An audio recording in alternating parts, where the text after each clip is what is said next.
30 years ago, Wizards of the Coast gave us a wonderful tabletop game that these two gentlemen have been playing for years. It's Magic the Gathering, the 30th anniversary. I'm your co-host, Bobby Bear, and with me is our esteemed one of the co-creators of A Toy Kind of Mood, and you can find him on YouTube at Doom58. Ronny LaCour, what's up, dude? Hey, glad to be back, especially on my branding kind of, coming back. A lot to talk about today. Right, and then of course, a friend of the show. You can find him at on YouTube at Fabster. It's the Fabster. What's up, buddy? Oh, hey, my friends call me Fabster. You guys can call me Fabio. No, I'm just kidding. I'm just kidding. Yes, what's up? Good to be here. I love doing these little guest spots with the Toy Kind of Mood fam because my expertise is limited in terms of the things that I collect. So when it is something so specific like this, I'm happy to jump on and, hang. Well, it's and I'm just here enjoying my Dos Equis and I listen to y'all two go. Here's the thing. This is completely new territory for a Toy Kind of Mood because this isn't toy based really. It's card based. I've tried playing tabletop card games, guys, and I'm just like, you know what? I'll appreciate it. I love watching guys play because they get really into it. But all right, so.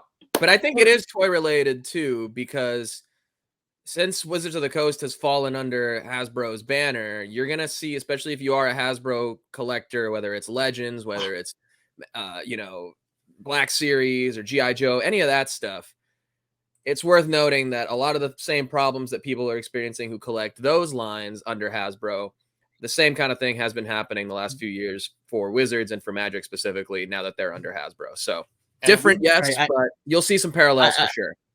I totally agree. I mean, any toy collector knows the grind of collecting, and a Magic player has been hitting that grind of being a collector since 1994. Yeah.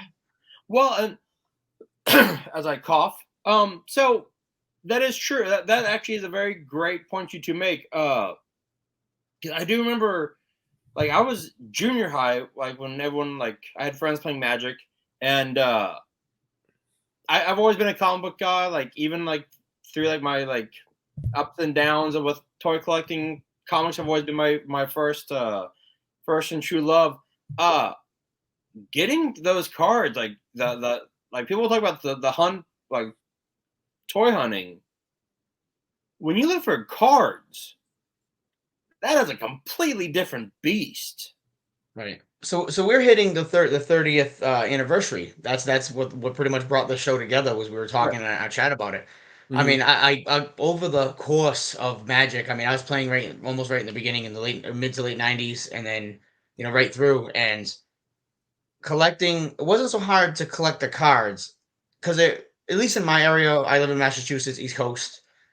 There was, oh my God, there was, when Magic was hit, Pokemon hit right after. So card collecting games were hot. We had 4 or 5 game hobby stores, they were called, like collectible card shops, in my city of New Bedford area, Greater New Bedford. There was 4 or 5 of them that as kids and teenagers we'd go to. There was so many, and will say over the 30 years, because of the ups and downs, video games of and toy collecting, a lot of people grew up out of Magic or out of card games. It went down from 5 or 6 stores, maybe even more. There was probably 12 stores within a half-hour drive of my house to really one.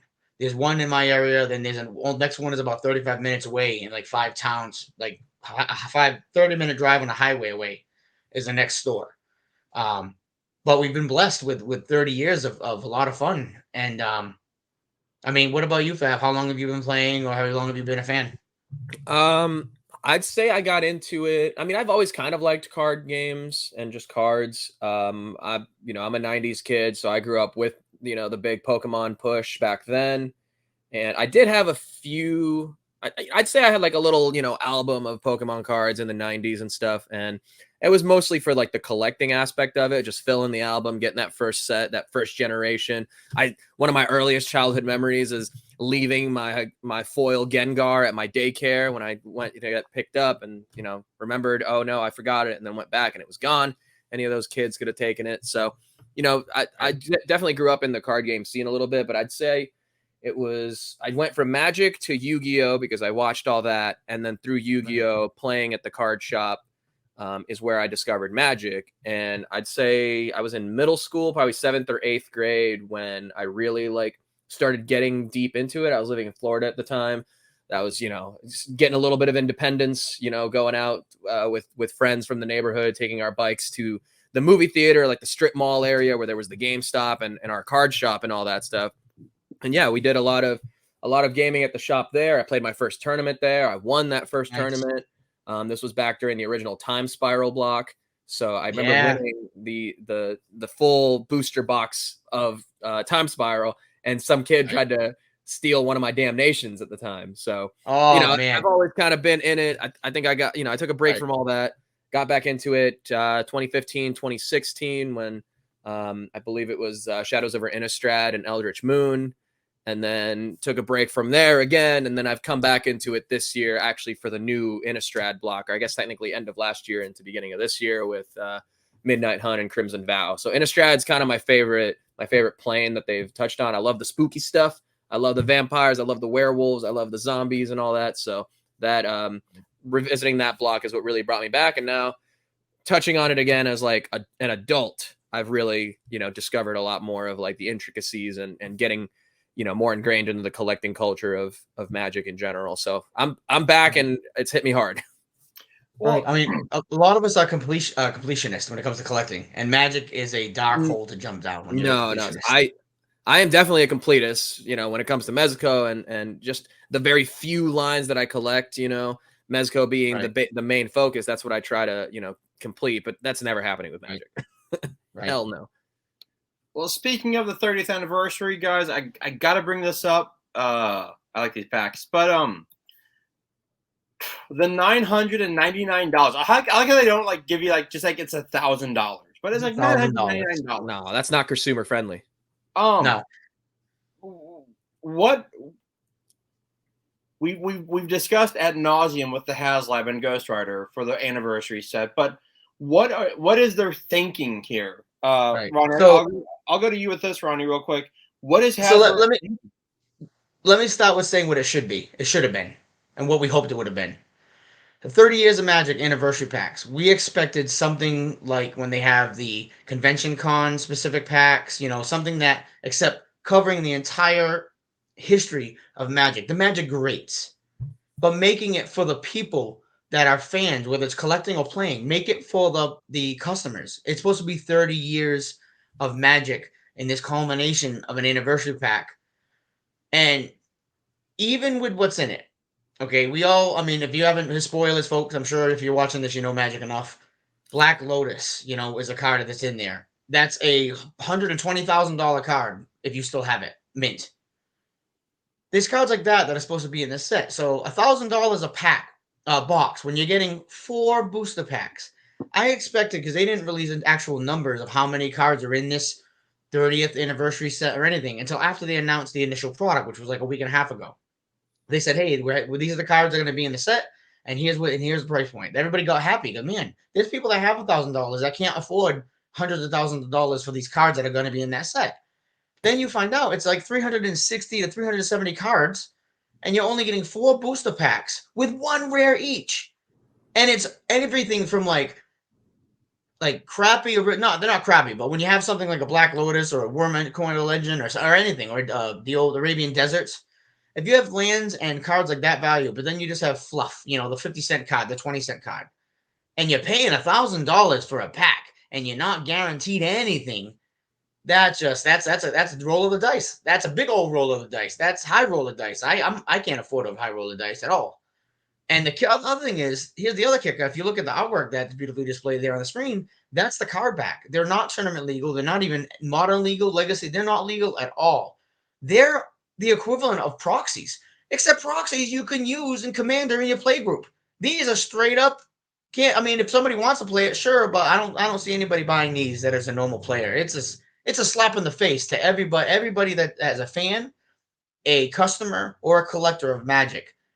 This was supposed to be for us, for you out there in Natha, and it's not. It's a cash grab for the whales. Fab, I can't. I'm gonna scream.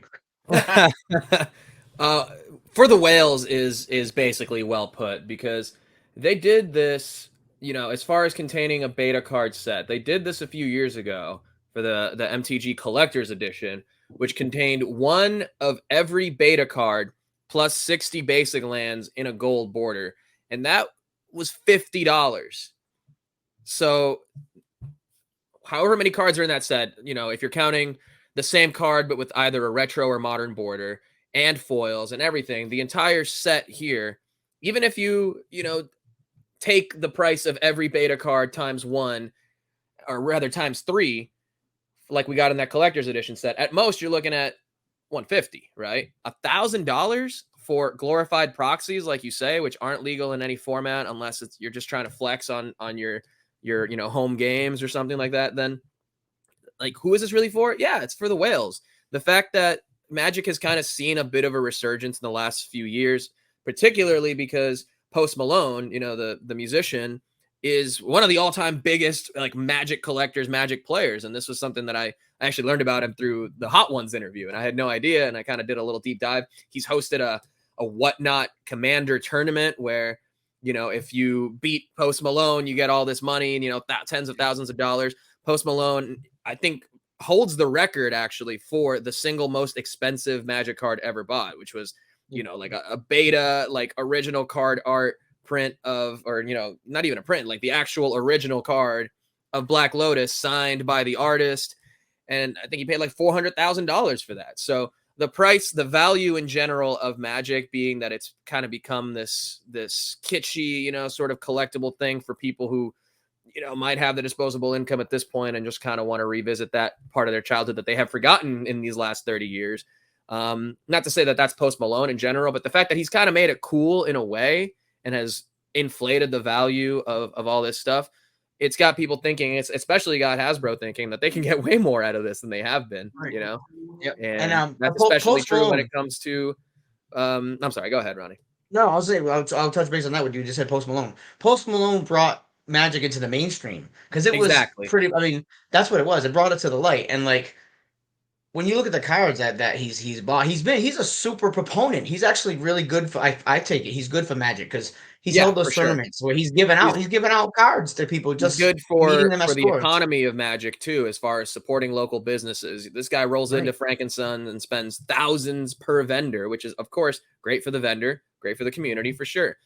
But you have to think that Hasbro, Wizards of the Coast, but particularly Hasbro and their shareholders are looking at that to be like, there's an untapped market here.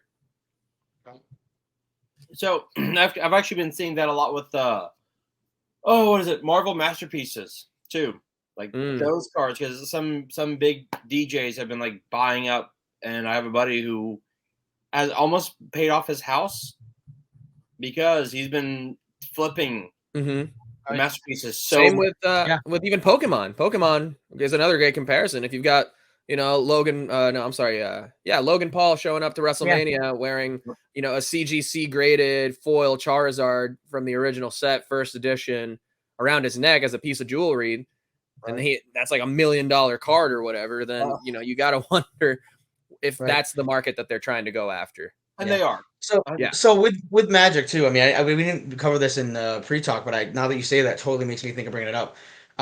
They never had collectors boosters before over the pandemic. True. You don't have any imagery for that either. The collectors boosters, a booster box is like $250, and you get like 12 packs compared to the 32 packs you get in a standard set booster, which has also been brought down because you used to get 38 packs in a draft box. Then it went to 32, I think they're at now, or 36. Maybe it might be. I think I've seen one for 32, the newest set. And the collectors boosters are what, 24 packs? I mean, set booster boxes are 24 packs. Collectors are like 12 or 11.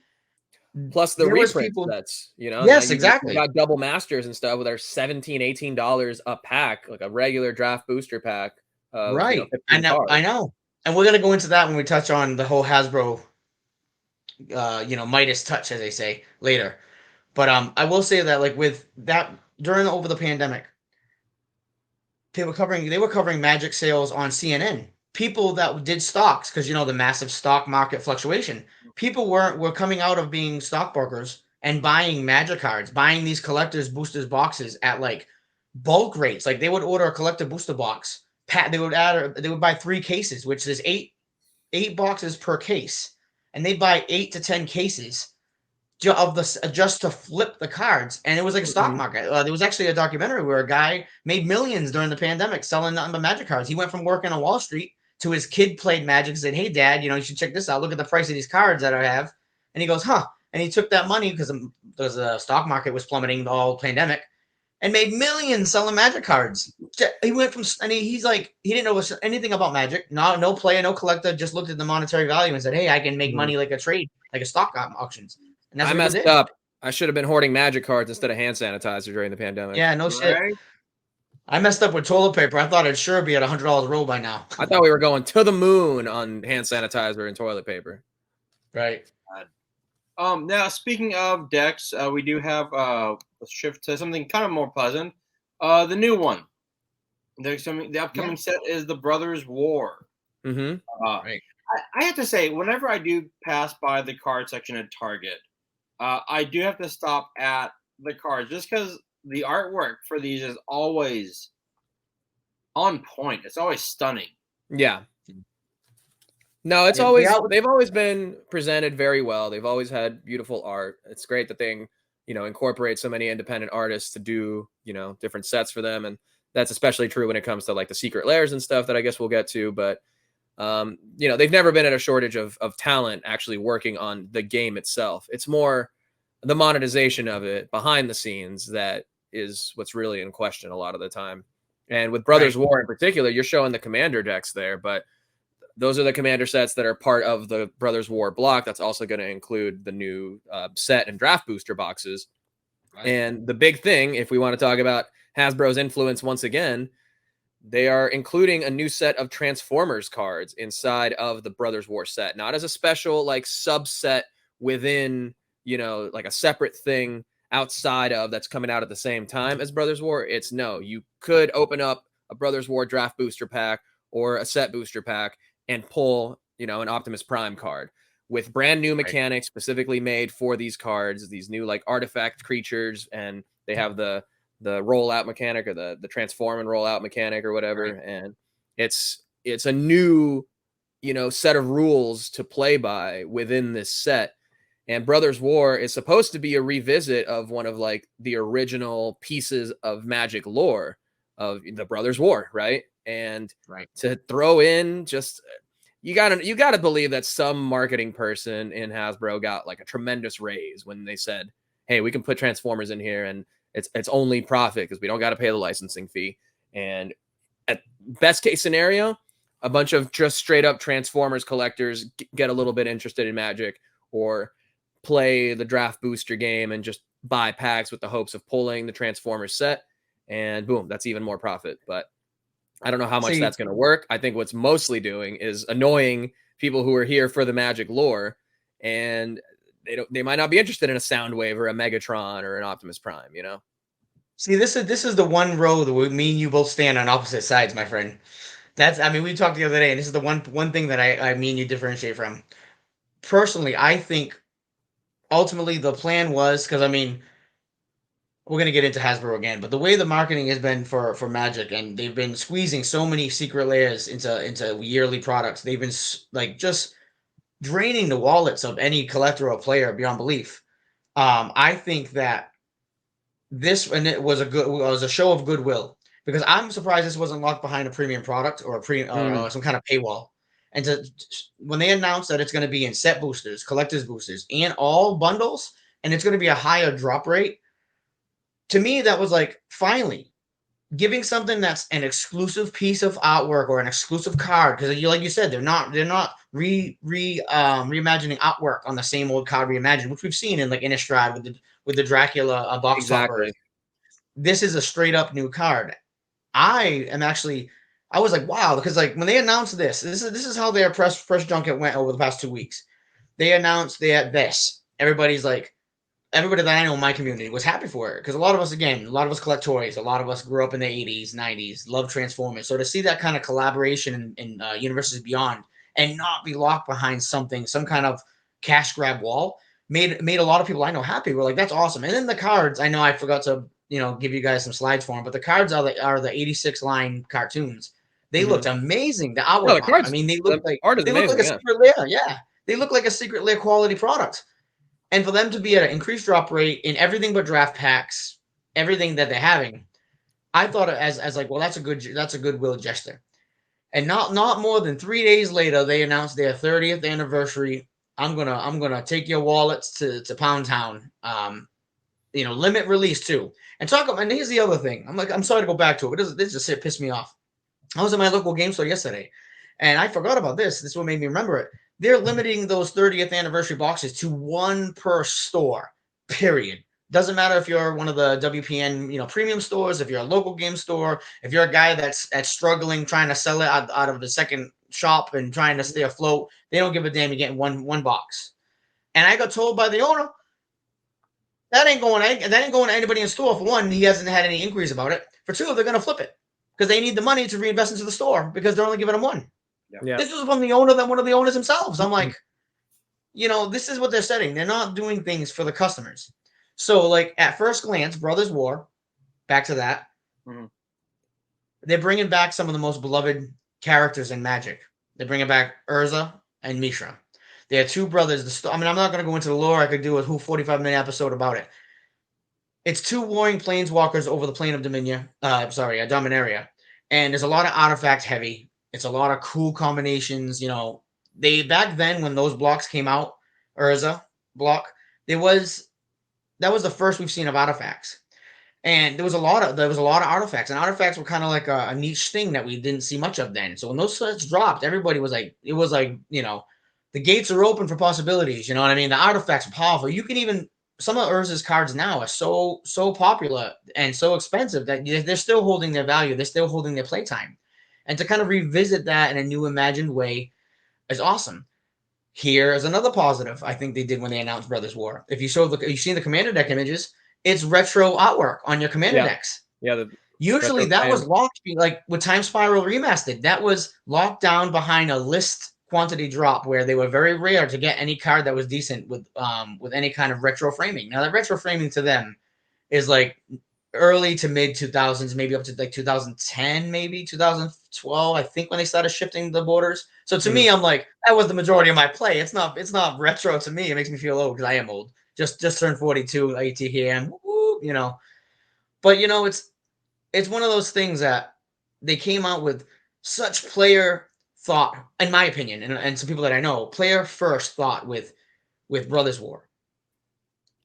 And then they hit us with the 30th, and then they hit us with some other stuff. So it's like, it sucks. And I really like Brothers War. The art of, I'm hoping I like it. Again, if this was 2 years ago, I'd be like screaming from the rooftop, yeah, it's going to be the best thing since sliced bread.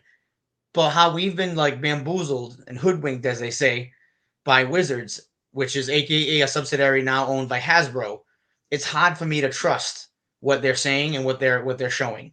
So I'm trying to hold down my expectations. It's hard because everything I've seen I've really liked. But again, I gotta holster it a little bit because it's nowhere to go but down lately, the way things have been out of Hasbro. And I don't think I'm quite as on the opposite of it as you think. I actually do want these Transformers cards. I want to build a deck around all the Transformers cards and maybe even do an Autobot and Decepticon decks, I'm all for flavor, I'm all for theming, and I'm happy about it in general. But where I'm kind of different on it is I just think it probably should have been its own thing, not necessarily Secret Lairs, but maybe, if you're celebrating this piece of lore that is so important to Magic as a whole, it just feels weird to, I don't want to, maybe kind of diluting it a little bit by including this clearly, interbrand integration sort of thing. It just feels like a blatant marketing ploy. No, what do you think? As good as the cards themselves look, as excited as I am for the mechanics and to get that piece of flavor, it just feels like maybe Brothers War wasn't necessarily the right place to do it, other than their rationale being that Brothers War is such an artifact heavy thing that it makes sense for the Transformers to have them as artifact creatures as part of that set.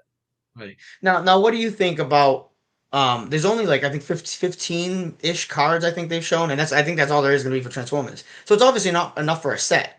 Do you think they initial thought was to release it with this, or do you think that was a repercussion of something? Like I think they might have had it as like its own little premium set, whether it's a secret Yeah, it lair feels like a drop, late game something. What do you edition think? for sure. It does feel Right, like that's a what I late think. game edition. Like some marketing person was just like, "Oh, wait, I got it." You know? Right. It could. I mean, it could also be that they planned on making a set, but didn't want to put the resources into making any of the non-top, not top names of Transformers. Because you had touched base about people that are just Transformers collectors, Yeah. knowing these top names in the franchise. They don't have any of the obscure Transformers really. It's all the people that even if you don't follow Transformers and you just watch the cartoons or your kids watch the cartoons, you're gonna hear the names and know, hey, that's Mhm. Transformers. So maybe it's also trying to save money on creative. Maybe they did plan on making a set, but decided financially just to go with. I don't know, They're but definitely it not definitely. losing money on it. They're not paying Oh, without a licensing. They're doubt. not losing money at all. This is only profit. Right, right. But So that is, and especially with Universes Beyond being its own kind of self-sufficient program now, where and we'll get right, to it now, I guess the Warhammer 40K decks seem to be a smash hit success. yeah, And it's not right, like they haven't done Transformers cards before. I believe there were 2 Secret Lair Transformers cards in the past too. But it with this being a program now, Universes Beyond, it feels like that should have been the place for Transformers. Because honestly, I balked at the price at first because there's really no MSRP for these things anymore. Wizards just kind of lets we're the, gonna the go into shop it and right the after market this. dictate, right? So I already wanted these sets. I've already been looking to get a mono, or at least build a mono black, and this was a good starting point for me. My roommate went and picked up his deck. He took an extended lunch and went to his local game shop by his work to pick up one of these sets because he's a big Warhammer 40K fan. He plays miniatures, like he's into the lore of 40K in general. We got all the books, we got all this stuff here in the house, and so he was Right, excited about these. I knew he was picking up a set, and ultimately I wanted a set of my own because I do like Warhammer. Not as much as that, but I do like that universe, and I wanted my own deck to have us go up against each other and try them out. And I wanted a mono black, so perfect. I got the mono black Necron Dynasties, and he paid $60 for his at his local game shop. They were already sold out of it of the Necron for me at that shop, so I had to go to mine over here, and they had his again for 60. The other 2, I believe whatever the other 2 that aren't the there's an Necron are. Inquisitor deck. Yeah, Yeah. Inquisitor, and then there's the Legion one. Yeah. And those were $70. Necron Mono Black, $80.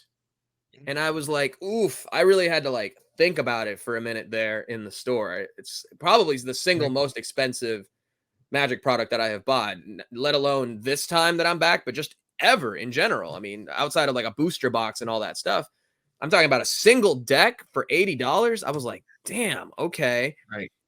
And I then I got to the point where he was like, hey, let's play, let's try out these decks against each other. And I'm like, I don't know, dude. Like these are 80. This is an $80 deck. I honestly just might make sure sit you on sleeve it, it. not open it, and see how the market dictates what it's worth in a month, and maybe get my Right. money back in some profit, just I felt financially irresponsible to open the card up and just play it as intended, and that Right. shouldn't be a consequence of playing this, Right. and you See, know what? I ended up I opening was up the deck. fortunate enough. I Yep. opened up the Okay. deck. Sorry. We played a game, and I had a lot of fun.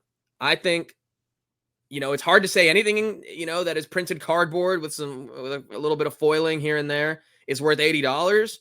But God damn it, if that deck isn't incredible, it remains undefeated. The Necron Dynasties Mono Black, Oh probably yeah. the single best deck I've ever played in my life. Like it is Right.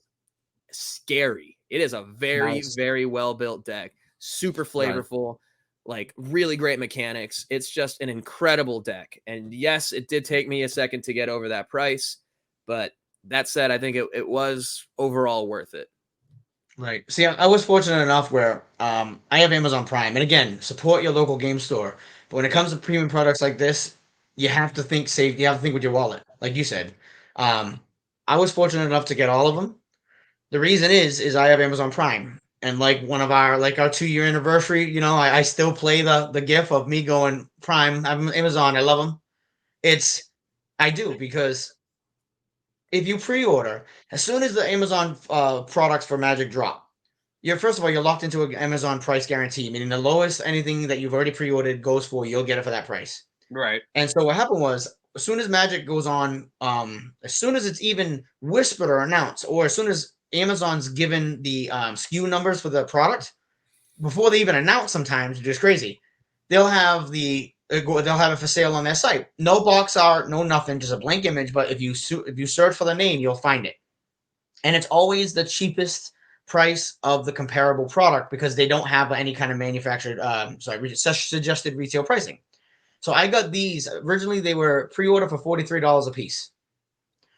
When they shipped, I got an email saying you've saved $5 per order, per deck. I'm like, what the hell did I save $5 for?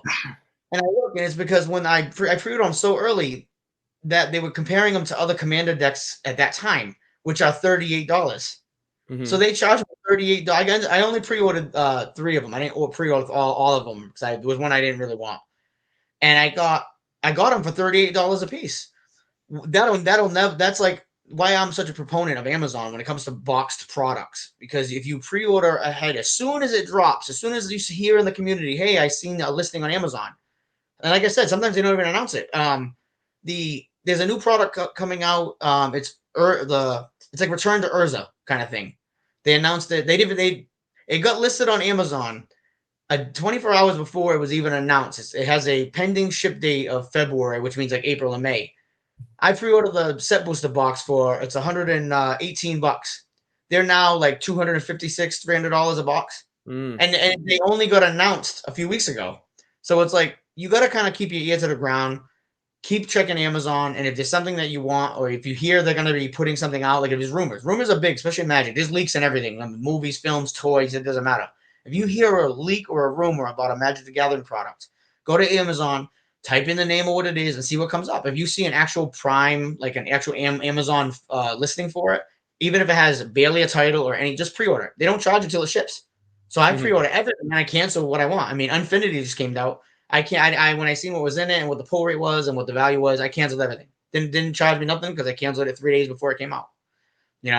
So like with these Warhammer decks, I love how they play. Like you said, the markups are insane. There was one I didn't have, which was the Inquisitor one, which my wife, got me for my birthday. But my store on day of release had them listed for $65 a piece. Buddy of mine was buying them. That was like what the suggested retail price was $65. So within the weekend, that the Necromancer deck shot up to $85, $80, $89 he was selling for in store. My buddy came out on Friday. My brother, my best friend, went on Monday, picked up that deck. They had it for it was like $89. I'm like, how? They just had it Friday for $65. And when he told me, he talked to the store owner. The store owner says on TCG, which is it's a great website, TCG. It's a good pricing point. You can buy TCG cards on there. Yeah. Yes, sir. They had it listed for $157. So he showed him, he goes, the deck's listed going on TCG for $157. So I think $89 is a good deal. $157 for a freaking Commander deck. Now we're going to go into the bane of my existence. Premium pricing for the Commander decks for Warhammer. So they had the suggested retail, not unsuggested, suggested retail price was $65. That's where I've seen them first popping up as pre-order prices here and there. Now, they have a collector's version. Yes. Which has all foils. And it was supposed to be like etched special foils. And what I'm hearing from the community, they're not. They're just basic foils that you would get out of like a collector's pack. Yep. You're going for $299 to $350 a deck at least. I've seen some for $425 for the black one. Holy Christ, $400 or $500 for a freaking Commander deck. That's another example of what Hasbro and the acquisition of Wizards of the Coast has done. This premium product placement, premium product creation for the quote unquote whales.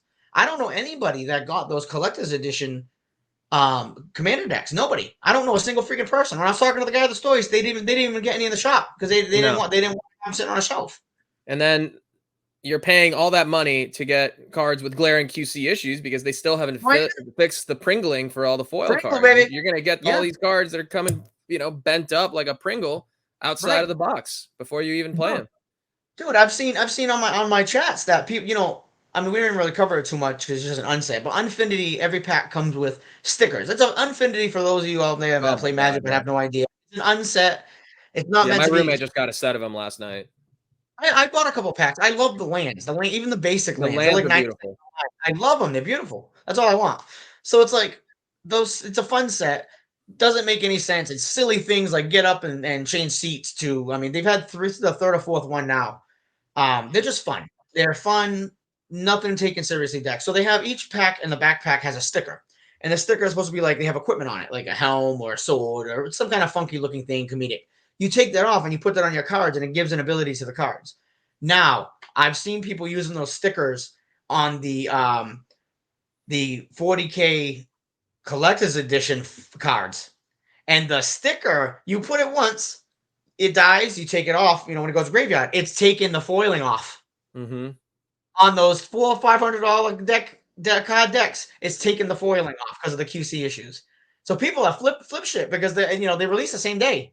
So people are having fun with it, putting mixing worlds, and they're destroying their brand new $300-$400 decks because they're sticking a sticker on it, which Well, is I don't not know what kind supposed. of savages put the stickers directly on the cards in the first place. You're supposed to put those on the sleeves. Right. Well, Wizards said that's the thing. Wizards said when they announced the They stickers, did it's say no, it's no, it's not supposed. going to hurt your cards. Yeah. Yeah, and they still say it, and people are showing sending in customer complaint department left and right because they'll put it on and peel it off, and all of a sudden that foiling where the sticker was, it has an outline, it's gone. It's literally on the back of the sticker. I mean, again, I would never put a It's sticker on my egregious. card. Never mind an expensive card. I have a Sliver Queen, okay? You won't that shit. That shit's in a top loader. Even You when don't I want play to my give her a commander deck. funky hat? Yeah, I don't want to give it a funky hat. I don't want to give a $300 card a funky hat, folks. I keep Oh, it that's in a a shame. top loader in my command zone. I ain't never putting it in my hand. But yeah, go ahead, Bobby. Sorry. No. I mean, trust me, this is great. But I kind of want to kind of shift this because Saturday when we were going over the pre-production notes, I mean, I just kind of like sat back and let y'all two just kind of run with it. So I'm kind of doing that today. But I think the question I've got here now is, so for when did Hasbro buy Wizards of the Coast? Was it 2020 or? It's like 4 or 5 years ago now. Yeah. It was like 4 or 5 years ago at most. Like All more. right, It was probably 2-3 years before pandemic. all right, so about 20. 18, 2018, 17. Okay.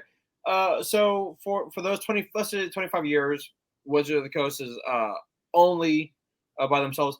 With Hasbro acquiring Wizards of the Coast, would y'all say it's a net positive or net negative that Hasbro now is in control of So I Hasbro? do have an Because update. So what's that? Hasbro acquired it in 1999, but left it alone. It was like a subsidiary of totally run on its own as Wizards of the Mhm. Coast.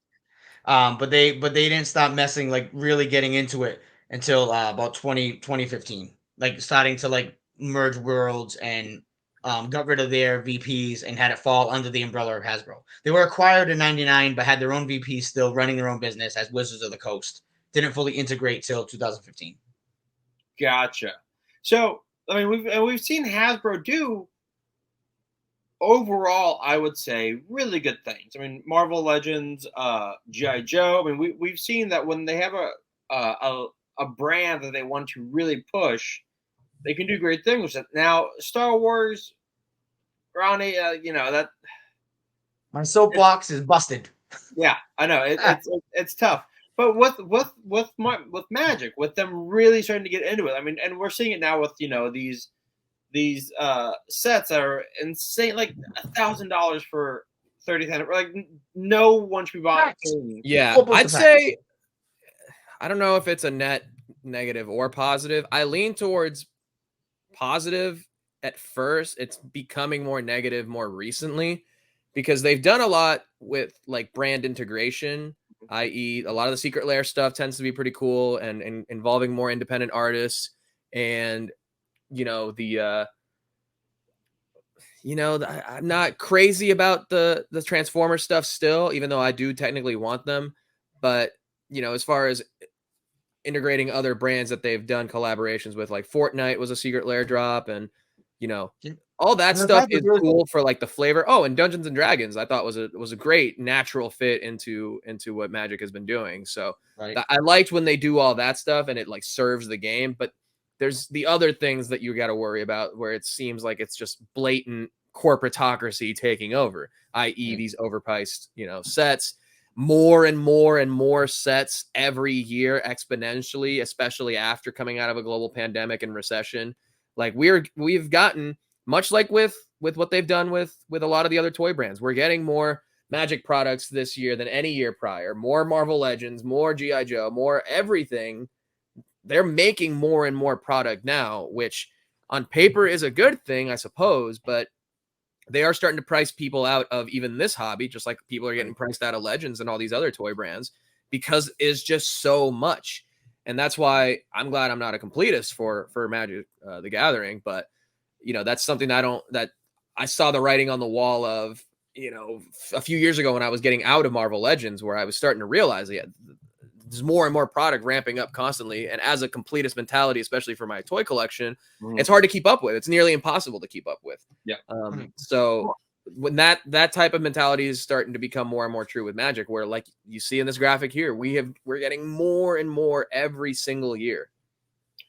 Right. And the reason I tend to lean more towards positive in the fact that Hasbro is that if for whatever reason, like Wizards of the Coast was just by itself and went defunct, there could go Magic. But now you've got kind of like that security blanket of Hasbro's money to go like, oh, no one plays Magic. And I know this wouldn't happen, but for like 2 years, they could like take a break on it. No, Hasbro won't go defunct. They've got tons of stuff. Well, that's Magic is if they go defunct, it won't be Magic's fault because it is their first $1 billion brand. Right. Well, speaking with that, I mean, look at how the increase of product run has. Like you looked at it kind of like as a positive, and I agree in that sense. Where we're getting more product, more chances to buy cool cards, more story and lore than we've ever had before. Now the downside to that, and I can tell you right from a financial point of view. Because when I buy my box, what I do is I pull any money rares I have because I play Commander mainly now, for the most part. I only need one. I'll sell my rares at either the local game shops and use them to pay for stuff, or I'll just sell it for online and it'll pay for my box. It pays for my addiction. You know what I mean? I pay for my own addiction by selling the rares that I don't want. Because of the mass, they went from having a set release. When I first started playing Magic, you would have, as you can see, you would have 4 or 5 sets tops a year, and it went like that till 2008. You would have a handful of sets, and they were under blocks. You would have every 3 months would be a set in the block, and in the block was a theme, like a planes of existence, whether it was artifacts. It usually was a kingdom, or they call them planes or dominions, because planeswalkers are a thing, yada yada. But it's like picture worlds, and you can go between universes. And that's kind of where Magic follows. So you would have a block of 3, which were all themed. Then you would have your yearly anniversary one, which was like Magic. They would have just named Magic Core, Magic 10, Magic 11, so forth. Numerical orders, and it's all like the classics. Yeah. So now, look at 2022, and you can't even see it on that image. There's already over 48 secret layers this year. Already 48 secret layers alone. Never mind the entire list of product there. You buy a set, and again, from a financial point of view, because I'm flipping my cards that I don't want in order to pay for the sets that I'm buying. If you don't get rid of it that first week, things drop exponentially. Go back to the new Innistrad release, which was last year. There was probably the top 5 cards in that set were, it was Renin 7, the Meat Hook Massacre. There was a bunch of cards like that in that block that were worth a lot. The only card that's worth money right now is still the Meat Hook Massacre, which is in the Black Enchantment. It's still holding at like $52 to $56 on TCG. The rest, the next cheapest card is like $12. And then they only have 3 of them. And 90% of now mind you, that's like 356 cards or whatever the number of that set is. You had about 30 cards which were 20 to like $60. Now there's 3. And it's such an exponential drop that you'll go from like $50 to 12 to the next one's like $1.20. And then you're buying rares cheaper than the lands that they sold and that they have in the set. The cool, but just basic land artwork is going for more money than a freaking rare in that set. Never mind the damn split lands. The split lands are the most expensive part of any deck, any non-basic lands. Right. And what they're doing is because they're pumping out products so fast, it's killing the set behind. Look what just happened last month. We had Return to Dominaria or Dominaria United, sorry, had tons of potential. It just got steamrolled because we had Modern Masters drop a week in difference from Dominaria United, a week difference, and now that was a big money set for the cards. Was again was the double masters. Then you had the Dominaria United. Then they had something else drop, and then everything drops. Like you're getting sets dropping within a week or two of each other. Yeah. Which I don't know about you. I have stacks of cards, rares, for starting at New Capenna, because New Capenna, they seemed like it was a landslide. You had a break of a month. You had a literal month in between sets right before New Capenna dropped. So you would have a set drop, then you'd have a nice 30, 40 days easy before the next thing came out. But the way they've been staggering them now, I have in my on my card desk, I have a little card area, and I have little deck boxes with just random rares and stuff that I want to make decks out of. I literally have a stack of, from starting at New Capenna, every set that's been released that I haven't gone back to make decks with, because the product's coming so fast that I'm cracking new packs and looking at new rares before I've even done what I wanted with the first ones. It's so freaking rapid. Now, I mean, that alone, the Unfinity set dropped the same day as the Warhammer sets too. Yeah, exactly. And it's killing the market for the sets that are just a week old, because Magic players like shiny new things. We really do. We're like the squirrel from Ice Age. New cards, new things, new rares, new combos, new. You know, it's like that 80s card deal. Come on now, you got new this, new that. That's what Magic players are. We love new things. We love it. Crave it. We're like Schmeagol in Lord of the Rings. My precious. Give me a soul ring. Nice new soul ring. Yeah, my precious.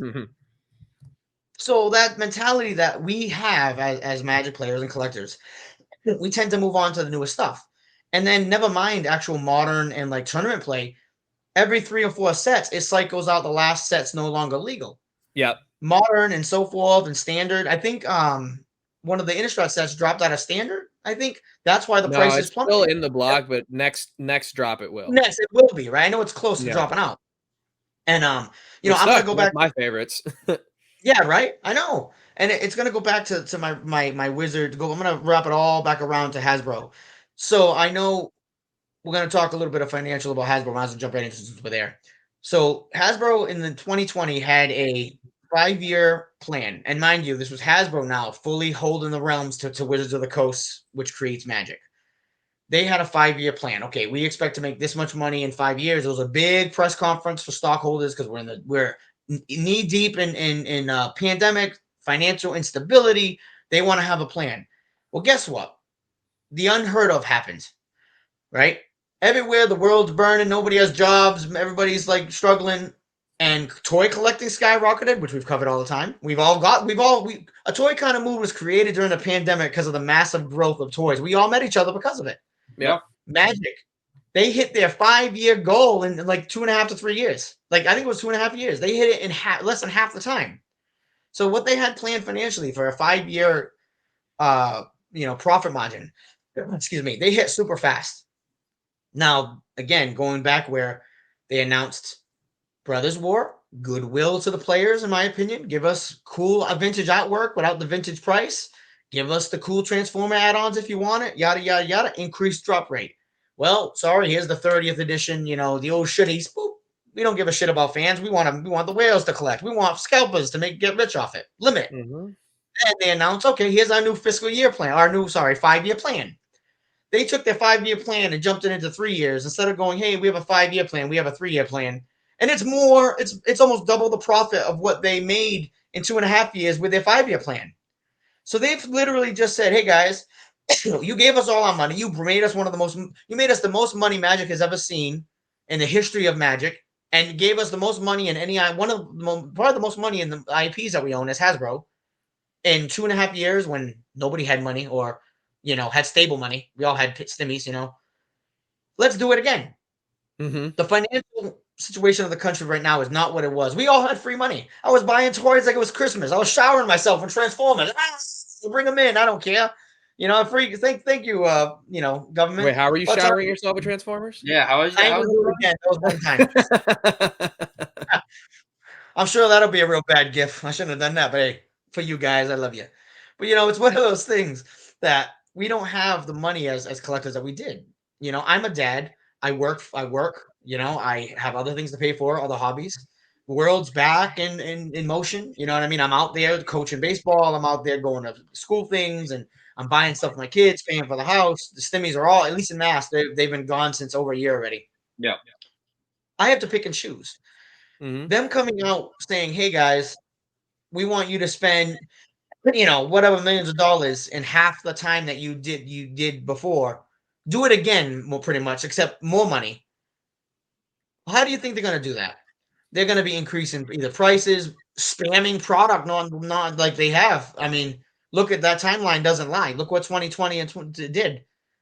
What are we going to see now? How are they going to? Yeah, exactly. How are they going to make that profit margin they promised their shareholders? What they're going to do is they're going to take.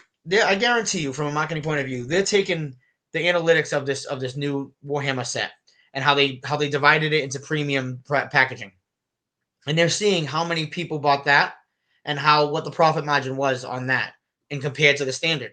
And I could almost 100% guarantee it. Just call me Nostradamus. I can tell you that we're going to see things like that probably happen more often. And it's not, I don't think it's good for the average player by any means, because the secondhand market, there's no more suggested manufacturer price or whatever it is. No more suggested retail price. It's whatever the market dictates. And that was another ploy by Hasbro. They did that because they wanted the market to drive up the average price of Magic.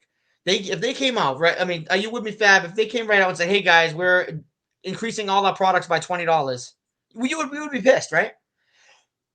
If Wizards came out and told you, "Hey, a Commander deck now standard is $60," how would you take that? I mean, I was already balking at 50, so yeah, no, I wouldn't be happy about it. Well, now, and look what the market did. I mean, I was all up now. I was trying to get some of the Dominaria Commander decks, and I saw my local shop had it for like 45, and I was like, you know what? I want to support the shop, but I can probably get this for 40 at Target. Target, it was 50, so I could have just gotten from the local shop, you know. And even Target, you know, is able to set the price to whatever they want. You know, it depends on which Target, you know, where, you know, what area it's in. They might have a different price elsewhere, but even then, I was already like, oof, do I really want it that bad? You know, I have to really also pick and choose, you know, and I pretty much blew my Magic budget in one go buying these Warhammer sets, or just the one really, and then a couple of double Masters packs, and then I'm out. I got Mezco pre-orders to pay this month. Now as we wrap up the episode, guys, where do you see, like, I mean, we look here, and this is 30 years right here. Where do you see, you know, Magic going in the next 30? Just mirror that same thing. Just start the count over one more time. It's going to be more and more each time. Just mirror it. It's going to be the same amount next year. It's going to be a ton, and then the well's going to run dry, and then it's going to be less and less over time. But they'll get more expensive. I don't think so. I think if they keep pushing the way they are, there's a breaking point.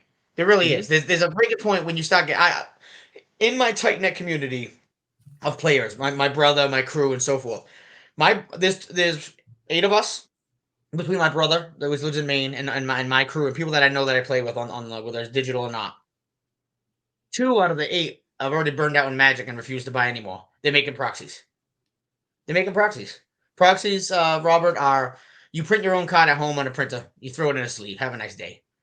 All right, it's people are making because in Commander is very casual. So if you have a group, like my brother has 4 Gaia's Cradles. Now Gaia's Cradles are $1,200 to $1,300 a piece. He's not going to play with them. He makes a proxy, a fake version of the card, and that's what he puts in his sleeves. But my buddy, one of my friends out there, that he's like me. He'll buy a box every set. He refuses to buy anymore because he said they're pumping him out at such a rate he can't afford it. So he'll just make proxies of the shit that he wants and make, you know, and then that's that. I see an exponential growth on that chart where it goes, you know, more double next year. But I think if they're not careful and there's no sign of slowdown at all in my eyes, they're going to cause customer fatigue, player fatigue. We're just not going to be able to afford it. They're going to price everybody out of the entire game. The Post Malones and the Whales are going to be the ones playing at Magic GPs online, our Vegas Invitationals, or the 30-year anniversary party con, whatever the hell it is in Vegas that happened this year. Again, that ticket sold out. Secondhand markets through the roof. I mean, again, that was another price gouging fiasco. But I think they're gonna price themselves out of a player base if they don't open their eyes, and where they haven't opened their eyes yet. Now, do you see? So, and this kind of leads to what Hasbro, I think, is seeing right now with kind of the Star Wars, some of their Marvel Legends. The fact that you have a lot of, as our good friend Travis maybe likes to call it, peg warmers.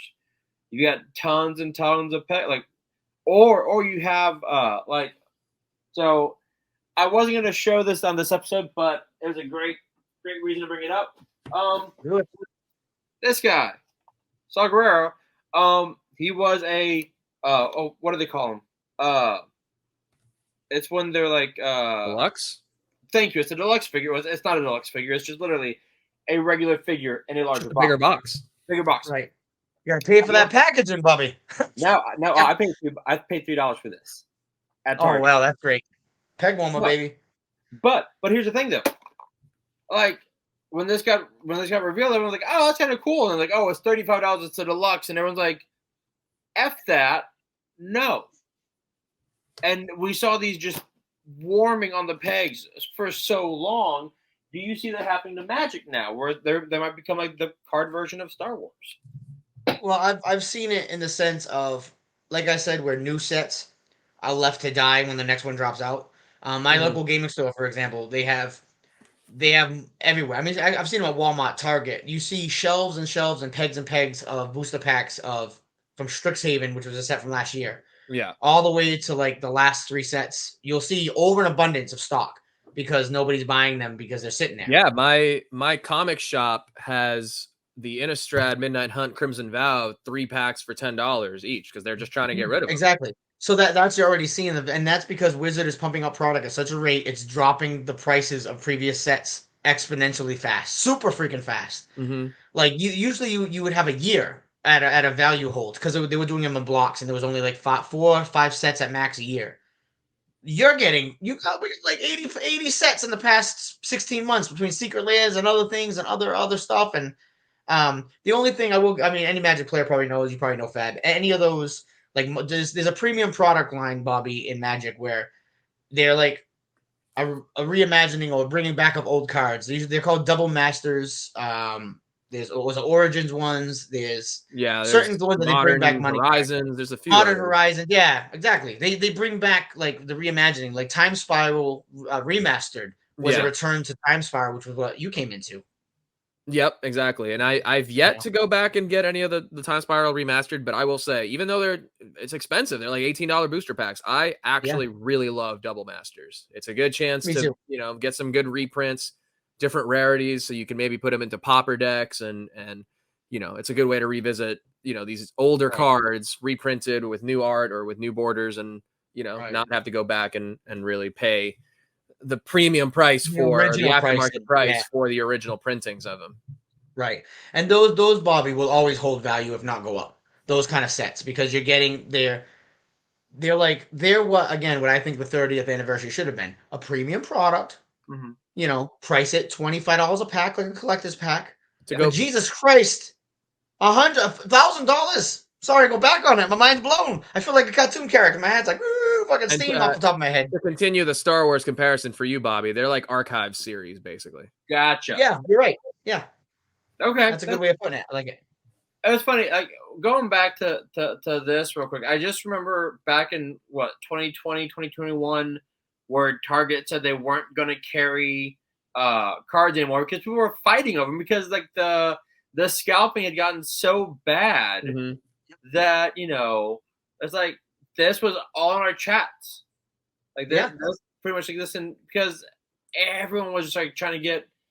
I remember I even asked you, Ronny, I'm like, what should I get? And you're like, if they have this, get it. If not, don't even worry about it. I'm like, all right. Yeah, I was telling you, it was an investment because, like I said, stock market peeps got in on it, and then if everybody, we talked about it like to a sickening point about, I call them the soccer mom collectors that came out during the pandemic. You know what I mean? They don't know anything about it. They're on their Bluetooth talking to somebody with a kid under their arm, and they're grabbing Marvel Legends or Star Wars characters show just to resell.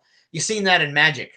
You definitely did. And that was why stores were that. Pokemon, actually, Pokemon was worse than Magic when it came to the cards releases. Because in the past, during the pandemic, Oh yeah, it was crazy. They ended up in having rainbow versions of these cards, and they really brought it back strong in some of the sets during the pandemic. But those, my son just pulled one actually not so long ago. They're like $300-$400 cards right out of the pack, and the pull rates are pretty good. I mean, it was one out of a case was a rainbow foil, but you're getting eight boxes. I think in Pokemon it's 12 boxes, but because they're smaller. But you get 12 boxes in a case, so you have a 1 in 12 chance to pull one of those cards, pretty much. And they're pretty good. So scalpers were going nuts at Target, Walmart. I remember that, Bobby, seeing signs, one per person, and like you couldn't even snake it. I wanted magic stuff. Magic stuff wasn't bad, so I would buy. I'm like, why is it falling under that umbrella of card collectibles? I want 3 packs, damn it. Let me buy my 3 packs. They're like, sir, we can't. I'm like, but you have a whole case of them. You look at Pokemon, they look like they've been torn up and Viking pillaged. There's boxes and blood-stained napkins from nosebleeds and old ladies' wigs tucked under the thing. I mean, It was, but Magic wasn't too bad. What a crazy year 2020 was. Jesus. God, take me back. No, please don't. So as we wrap this up, and real quick, I want to take over this note real quick. The community created this Frankenstein. What Frankenstein were we all discussing? I mean, it's the same as with the HasLabs and stuff, Gotcha. They've kind of proven that, like, hey, people are willing to do this. Like, this is the new set price because we've already got the precedent for it. And now, we are reaching that breaking point now, and people are going to have to vote with their wallets, Yeah. I'm clearly not doing a good job of that if I'm paying $80 for a damn deck. But damn it, I haven't stopped. Right. I buy them at a cheaper rate because I shop around or finagle deals, but I'm still buying them too. I mean, I'm part of we're both part of the problem, but that is the problem. Magic players, it's hard for us not because like we love shiny new things. We love the new sets. We love the cool cards, the cool combos. It's Magic the Gathering is a very competitive game, especially amongst friends. Yeah. Nothing says I love you, brother, than I've just spanked your behind and stomped you for 40 points without you coming through for 1 point of damage, and I ruled the table like Sauron in the One Ring. It's great. And you only do that with new cards or new sets or cool decks like the mono black deck, It's that competitive aspect of it. Like, collecting toys is not a competitive field necessarily. No one's really vying for like the best collection. There's no objective way really to do that. Whereas with Magic, it is, it's a game. You can play, you can win it or lose it. And trust me, when I go to my modern night at one of my local game shops and I get my ass kicked by a bunch of teenagers, and I got to come back next week after spending $100 to boost up my modern deck. It's a very different. It's a constant sort of ramping up. Everybody's trying to one up each other, right? And that's not something that you get from a lot of other hobbies, and certainly not in toy collecting, because it is everybody's collection is a reflection of their personality rather than their like competitive nature. Right. And like you said, going to local tournaments, same thing for me, except I'm not getting beat by little kids. I'm getting beat by the neckbeards that haven't cut their nails in 4 years. And it's like, and then they're telling me how the rules are. And I'm like, people down here. Yeah, right. They're telling, not here in Mass. We got all types. We're a winter state, man. They got to build up for the winter. Beards, nails. Nothing more discouraging than just like getting kicked and get my ass kicked by some kid. He looks young, but I can't tell exactly how young. And then he turns to the person next to him, and the person asks him like, "Oh, so what schools are you looking to go into for college next year?" And I'm just like, Jesus, these kids have nothing to do but play Magic, Yeah. See, those are the ones I enthrall with my tales of old Magic, because those young kids don't have no idea what it was to play in like the Mirrodin block or anything like that, or the Urza block or the Torment cards. So I go into storytelling usually when in between matches. Let me regale you with the past. The long tales of magical history. Uncle Ron's got a story for you. That sounds real bad. Yeah, I got a story, kid. I'm gonna whip your ass. In Magic. I mean, I like the only thing I can I played HeroClix for a while back in college. That's my only and I got Bobby, we're playing next time you come into town or something. We're playing Magic. I've got plenty of decks. We can get an 8-player commander going for all I care. I will try and learn Magic. Yeah, dude, you should. It's as the professor says, read the cards, know the cards. That's all. You just got to read the cards. I know if I do. And that's another thing that's kind of fun about it too, at least for me, is yes, I want a deck that has a lot of good function. I'm down for the combos. I want something that mechanically works very well, but I'm in it for the flavor too. You know, at the end of the day, it's building a deck is like building, writing a story. You're creating these characters and their interactions and the way that the deck itself plays. The theme of it is a story that you're telling. So that's a big part of the fun for me as well. So it's and yes, I like that that with competitive Magic. sort of thing, but it's got that D&D flavor of crafting a story as well.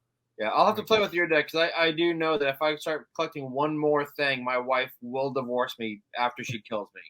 See, Don't worry, Bobby. I got you. What do you want? You want zombies? Shield of Hitler, You bro. want angels? One thing You you'll want learn. demons? What's your poison? You got everything: vamps, trolls, elves, goblins, dwarves, tree folk. I mean, it's limitless. Merfolk are fun. That's not a deck you're gonna win with, but they're fun. One of my friends plays an elf tribal deck, and it is scary. It's nasty. Yeah. Oh yeah, I was gonna say they're fast. I have one too. Yeah. I play a lot of tribal decks exponentially every turn. It's absolutely crazy. Impressive. That's the one thing. That's the one thing, Bobby, about Magic is it's limitless. It's not like a game like a lot of these D&D type games where you're locked into a flavor or a path of creation. Magic, there's so many cards that you could have a card with. There's decks out there that buddies of mine have that nothing at all matches. It's a 5-color deck, which is the maximum amount of colors you can have, and there's no tribal. There's so much different things. Painbow. Yeah. Oh, I have that one. I like it. I've modded it out. As my friend calls it, and I much prefer, Painel. You ain't kidding. It was painful for me to play because I had no win cons at first. I had to retool it. But there's so many varieties. Your decks? One of the common threads you see in a lot of my I'm in like 5 or 6 commander communities, and you'll always see on like a Friday night or a Saturday night or even a Monday night when people aren't doing anything. What do my commanders say about me? And the people will just post or like show me your commanders, and you'll see so many. And our commander is like the leader of your deck. Yeah. You'll see so many different things. Commanders that I've never thought of using that are total jank and unplayable most situations. That they were like, oh, I made a deck. And then somebody will ask, hey, well, what did you do? And that'll just start share. The community of Magic can be super competitive. But we're also one big geeky family. We really are. I've never met as much of a douche as I've met people at cons or at gaming events. As soon as you're done like being one-on-one, you're sitting there bullshitting with them the rest of the night. You're learning stuff about how their history is, what they played, what decks they like, mechanics. Me and Fab, you were telling me how some of your vamp deck, it's totally different than mine. I would have never went that way with blood tokens, but you did. And it's like that brotherhood you get just from playing Magic is very close to what we have in the toy community amongst our, ATKM, except when you sit across from them for that 15, 20, maybe 30 minutes. Yeah. Then it's go for the teeth. All right, we got him. Just like that. Bobby's in. There we go. All right. So as we wrap up, Ronny, obviously at Doom 58, are you on any other? Give us your socials. Right. So I am on Twitter at Ron Bertles, BURTLES 58, one word. Obviously, YouTube is Doom 58. I took the hiatus off of I do cracking packs, a lot of Magic on revealing, stuff like that. I took the summer off. I've been, since pandemic pretty much kick the bucket or whatever you want to say. Since the world started turning again, I took a little bit of time off to get back with the family, coach baseball this summer. But now fall's here, starting with Brothers War. Check my channel, Doom 58. I'll send you the link so you can put it in the description below once if you want to check it out. I'll be doing unboxings. I got tons and tons of products pre-ordered. I have to be careful because my wife hears me. I'll be out in the street living in those boxes. So I gotta make sure. But check me out, Doom 58, Ron Bertles 58 on Twitter. There you go. And Fabster, give us all your stuff. Oh, hey. My friends call me Fabster. I'm Fabster on Instagram, Fabster360. Here on YouTube, just Fabster. Doing weekly streams. Call them Fabster Live every Monday, 5 p.m. Pacific, 8 p.m. Eastern, talking all things Mezco and other 112 scale soft goods, toy lines. I know this has been a card show, but my main forte is collecting, 112 Collective and other Mezco lines. So if you enjoy hearing content about that, whether you collect it or don't collect it and just want some entertaining streams to, discuss all that stuff, the ins and outs of that collecting world, which, do have a lot of parallels with the card stuff, definitely come check me out. I am doing I'm in the middle of actually doing a giveaway. So if you come to my stream next week on what I believe will be the 24th, I'll be doing the drawing for the giveaway, giving away a couple of Mezco 112 collective figures. And the week after that, Halloween falls on a Mezco Monday. So we're doing a Halloween special stream. That should be really fun. Show up, come in costume. There'll be tricks and treats, not or. Yes. There we go.